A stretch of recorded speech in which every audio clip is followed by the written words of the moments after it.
आते हैं एजाज साहब, ये जो मालिक साहब जिन खदशात का जिक्र कर रहे हैं कि प्रेसिडेंट ट्रंप की अपनी जो शख्सियत है जिसमें वो अपने इमेज के लिए सोशल मीडिया के दबाव के तहत बहुत सारी बातें कर जाते हैं, क्या उसके दबाव में आके आपको लगता है कि ये मुज़ाकरात आगे उस पर असरअंदाज होंगे, या चूँकि सीज़ फायर हो रहा है, बहुत सारी चीज़ों के ऊपर एग्रीमेंट हो गया है, अब इधर से आगे ही जाना है, किसी ठोस मुआहदे तक हमने पहुँचना ही है, चाहे वो प्रेसिडेंट ट्रंप की अपनी शख्सियत भी हो, लेकिन उस मुआहदे के अब हम करीब हैं?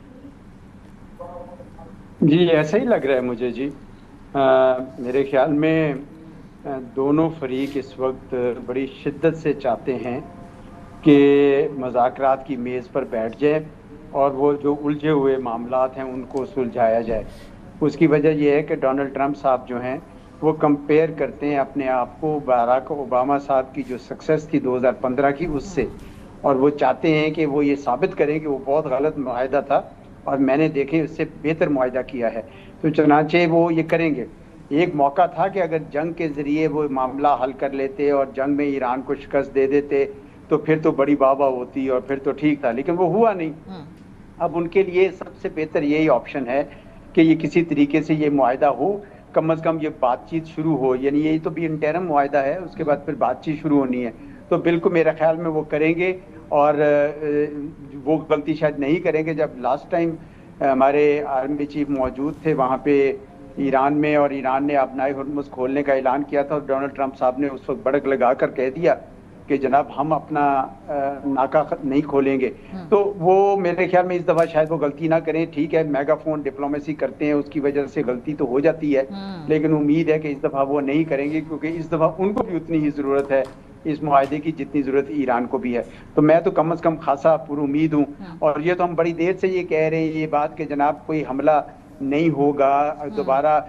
ये ख्याल तो था, एक दफ़ा बड़े करीब भी आ गए कि दोबारा जंग शुरू हो सकती है, लेकिन मैं उस वक्त भी ये ख्याल रखता था कि जंग अगर शुरू हो भी गई किसी वजह से तो फिर इसी मोड़ पर आ जाएंगे जिस मोड़ पर अब हम पहुंचे हुए हैं। तो मैं समझता हूँ इसमें पाकिस्तान का यकीनन बहुत अच्छा किरदार है और आगे भी शायद पाकिस्तान का किरदार रहेगा। मैं अपनी क़यादत को इस लिहाज से काबिले तहसीन समझता हूँ कि उन्होंने वाकई बड़ी जिम्मेदारी से और बड़ी परसिस्टेंस के साथ बड़ी उसके साथ यानी यकमुश्त होकर उन्होंने ये काम किया, जो अच्छा लगा हमें। हाँ, जी जाहिर सी बात है, जिस वक्त दुनिया में कोई इसका जिम्मेदारी लेने को तैयार नहीं था, पाकिस्तान स्टेप्ड अप। लेकिन आपने बड़ी इंटरेस्टिंग टर्म यूज़ की, मेगाफोन डिप्लोमेसी, कि ये जो प्रेसिडेंट ट्रंप ये कर रहे हैं। लेकिन अभी इस मुआहदे की जो MOU है, इसके अगर हम थोड़े से जो मोटे मोटे हमारे सामने नकात आए हैं, विन विन पॉलिसी अगर हम देखें तो ईरान के पास क्या है दिखाने को अपनी कॉन्स्टिट्यूंसी को? अमेरिका के हवाले से तो ठीक है, अपना हॉर्मज़ भी अगर वो खोल लेते हैं, यूरेनियम अफजूदगी के ख़त्म करने पे ईरान को मनवा लेते हैं, ईरानी कॉन्स्टिट्यूंसी के लिए क्या है?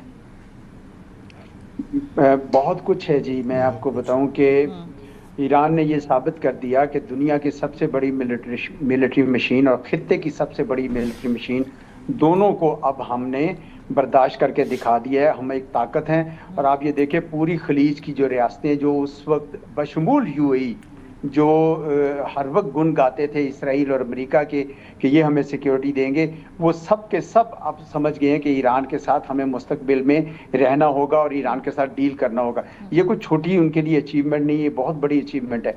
दूसरा, उनको मेरे ख्याल में ये भी लग गया है पता कि आने वाले दिन उनके लिए अच्छे होंगे। अभी उनको तेल एक्सपोर्ट करने की इजाज़त मिल जाएगी, वो बजाते खुद बहुत है। और ये भी याद रखिए कि अब नाए हुर्मुज़ वाला रास्ता उनको खुल नजर आ गया है। ये हर बार अमेरिका इतना आर्मेडा नहीं ला सकता, ये किसी ना किसी स्टेज पे उन्होंने दोबारा ये ओमान के साथ मिलकर ये काम करना है, लेकिन फिलहाल मेरे ख्याल में वो इस किस्म का काम नहीं करना चाहते। अच्छा, जवाब में क्या उन्होंने कंसेशन दी है कि हम एटम बम नहीं बनाएंगे। भाई वो तो इनके पहले तो इमाम भी कह चुके थे कि नहीं बनाएंगे, ये तभी तो नहीं बना रहे। अगर इन पे ये पाबंदी अपने इमामों की तरफ से ना होती तो ये कब के बना चुके होते। तो इस वजह से मेरे ख्याल में उन्होंने कोई खास कंसेशन नहीं दी, लेकिन जवाब में मेरे ख्याल में वो काफी कुछ ले रहे हैं। सही। और ये फिर ओबामा की डील के मुकाबले में क्या ये प्रेसिडेंट ट्रंप की बेहतर डील है जो वो अपने हासिल करना चाहते हैं? क्योंकि इस पे क्या फर्क है फिर? तो वही सूरत हाल। It is how you look at it. नहीं, it is how you look at it. पहले भी इन्होंने अपने एनरिच यूरेनियम का 90% इन्होंने एनरिच यूरेनियम रशिया में मूव कर दी थी।